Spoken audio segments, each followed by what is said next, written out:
straight piping a diesel always increases your efficiency. No, no. Like a 12 valve Cummins, you're running a 3.5-inch exhaust from the factory. The outlet on the back of the turbo is 3.5 inches. So putting a 4-inch exhaust on it's just going to make it louder. It's not going to change anything. I'm not going to pick up a single horsepower. The dumbest thing I've heard people say in diesel performance industry is a little bit of back pressure is good. You have a turbocharger. It is forcing air out of the engine, like into the engine and out of the engine. Like, you do not need back pressure when a turbocharger is involved. Gas vehicles, naturally aspirated vehicles, a little bit of back pressure. I'm no expert on those things. I've heard those rumors, myths, whatever. I'm not talking about that. Diesel engines, straight pipe in a 12 valve Cummins, a 24 valve Cummins, even a 5.9 Conrail Cummins, not going to make much of a difference. It's going to get louder. That's about it. Now, you get into later models with catalytic converters and diesel particulate filters, you're going to notice a big difference. I had a 6.0 Powerstroke.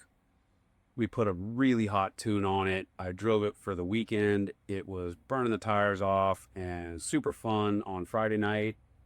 Felt a little weird on Saturday. By Monday morning on my drive to work, it was struggling noticeably. Like, I noticed a big difference between the throttle response on Friday night and throttle response on Monday morning.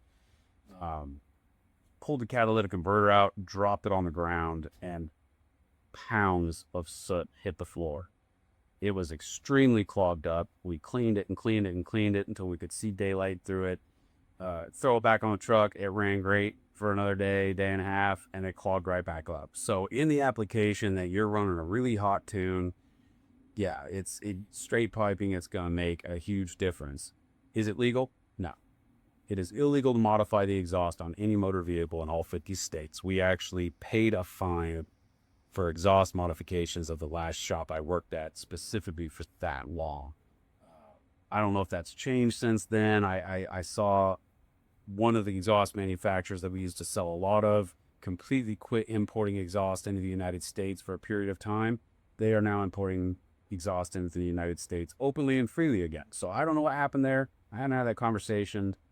I'll reach out to them. If you got questions about that, let us know in the comments below. We'll find out for you. We'll get you the answers you're looking for.